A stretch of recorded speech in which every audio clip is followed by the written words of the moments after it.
வருது. அவங்கள உண்மையா லவ் பண்ணதுனால சரி அவங்க உண்மையா லவ் பண்ணா புதருக்குள்ள போணுமா? இதுதானம்மா லவ்? இதெல்லாம் மேம் லவ். அப்புறம் புதருக்குள்ள போறேன்னு சொல்றீங்க? இருட்டா இருக்கிற ஒரு புதருக்குள்ள போயிட்டு இந்த மாதிரி தப்பு பண்றதுதானம்மா லவ்? இல்ல போனோனே பண்ண மாட்டாங்க. கொஞ்ச நேரம் பேசிட்டு இருப்போம். ஹேம்நாதன் வந்து கோவில்ல திருவிழா அப்போ தெரியும் எனக்கு. எதுக்கு வீட்டுல விட்டு அது கன்சீவ் ஆயிட்டு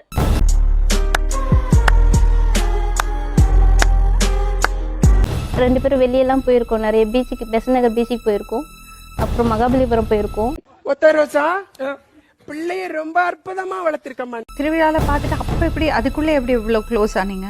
இல்ல திருவிழால பார்த்து 2 நாள் அவங்க என்னுடைய போன் நம்பர் வாங்கினாங்க. அடி பாவி மவளே.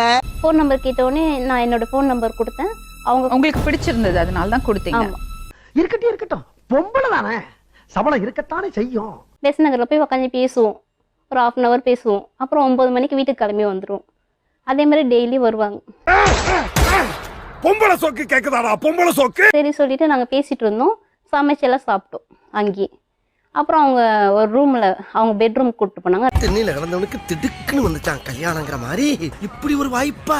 உங்க ஃப்ரெண்டு வரலையானா? இல்லை அவன் வெளியே இருப்பான், நம்ம 2 பேரும் உள்ள பேசிட்டு இருக்கலாம். அது தப்பு பண்ணும்.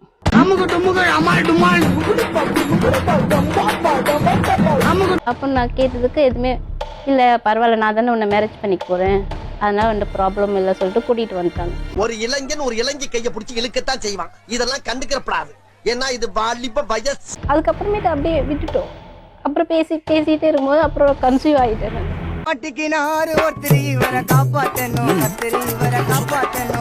நீங்க பீச்சுக்கெல்லாம் போவீங்களா? பீச்சுக்கெல்லாம் பெசன்ட் நகர் பீச்சுக்கு போவோம்.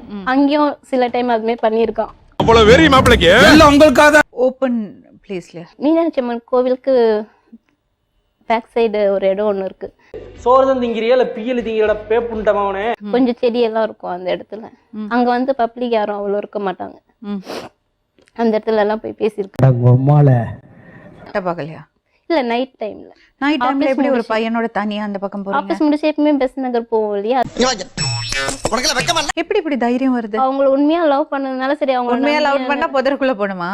நான் வண்டியா கேட்பேன். போடா நான் ஒரு நடிகை நம்பி அவங்க கூட. இதுதானம்மா லவ்? இதெல்லாம் மேம் லவ். அப்புறம் புதருக்குள்ள போறேன்னு சொல்றீங்க? அச்சா யாரா இவனுங்க? எங்கிந்திரா வந்துக்கறாங்க? பப்ளிக் பிளேஸ்ல இருட்டா இருக்கிற ஒரு புதருக்குள்ள போயிட்டு இந்த மாதிரி தப்பு பண்றதுதானம்மா லவ்? ஒரு இளைஞன் ஒரு இளைஞி கையை பிடிச்சி இழுக்கத்தான் செய்வான். இதெல்லாம் கண்டுக்கிறப்படாது. ஏன்னா இது வாலிப வயசு. இல்ல போனோனே பண்ண மாட்டாங்க. கொஞ்ச நேரம் பேசிட்டு இருப்போம். எல்லாருக்கும் பேசிட்டு தான் இருப்பாங்க. அதுக்கப்புறமேட்டு தான் வந்து இப்படி நினைச்ச இடத்துல இருக்கிறியே, உனக்கு அறிவு இல்ல? அவகிட்ட இல்லாதெல்லாம் கேட்க கூடாதுடா. இது செங்கல்பேட்டுக்கு போனதுக்கு அப்புறமா? அதுக்கு முன்னாடி? செங்கல்பட்டுக்கு போனதுக்கு அப்புறமேட்டு அப்புறம் சாதாரணமாயிடுச்சுல. பிள்ளைய ரொம்ப அற்புதமா வளர்த்திருக்கம்மா. அதுக்கப்புறமேட்டு எனக்கு கன்சீவ் ஆன வீட்டில் தெரிஞ்சிடுச்சு. என்னை வந்து எங்க தம்பி எங்க அம்மா எல்லாமே வீட்டை விட்டு வெளியே அமிச்சிட்டாங்க. உடனேயோட ஒரு தட்டி பொச்ச மூடி ஸ்கூலுக்கு போடா. எப்படி தெரிஞ்சது வீட்டுல? வயிறு பெருசானோடனே அம்மா கண்டுபிடிச்சிட்டாங்க. ஜப்பான்கார என்னென்னமோ கண்டுபிடிக்கிறா, நான் எதை கண்டுபிடிச்சிட்டு வந்து ஹாஸ்பிட்டல் கூப்பிட்டு போனாங்க. கூட்டு போய் யூரின் டெஸ்ட் எல்லாம் எடுத்தாங்க. அதுல கன்ஃபார்ம் வந்துச்சு. அப்புறம் இவங்க சொன்னாங்க கலைச்சிடு.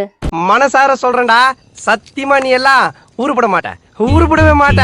இல்ல இதனால நிறைய ப்ராப்ளம் வரும், நீ கலைச்சிட்டு உங்க வீட்டுல சொல்ற பையனை கல்யாணம் பண்ணிக்கோ அப்படி சொன்னாங்க. இத்தனை நாள் என் கூட பழகிட்டு இப்படி பண்றீங்க, அதிகமா இருக்குதா?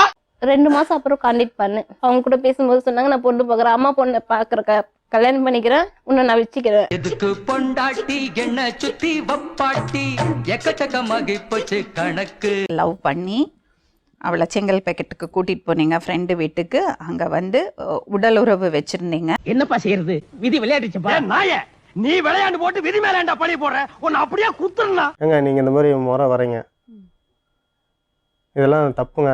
நான் உங்களை தெரியாம லவ் பண்ணிட்டேன். ஒத்து விடுவோம் பாட்டுக்கு, ஒத்து உலக விடுவோம் பாட்டுக்கு. ஆனா அப்ப வந்து எந்த விஷயமே உங்களுக்கு நடக்கல. பீச்சுக்கு போனோம், கட்டி பிடிச்சோம், மத்த எல்லாம் நடந்தது. இன்னொரு முக்கியமான காரணம், 2 பேருமே அது தவிர வேற வேலைகள் பண்ணிட்டு இருக்கோம். ஆமா ஆமா, அது வந்து ஷார்ட் போடுறதுக்கே டைம் சரியா இருக்கு. எல்லாம் வேணாங்க அப்படின்னு. இல்ல நான் உன்னை லவ் பண்ணிட்டேன், கல்யாணம் பண்ணா உன்னை தான் பண்ணுவேன், யார் என்ன சொன்னாலும் எனக்கு கவலை கிடையாது.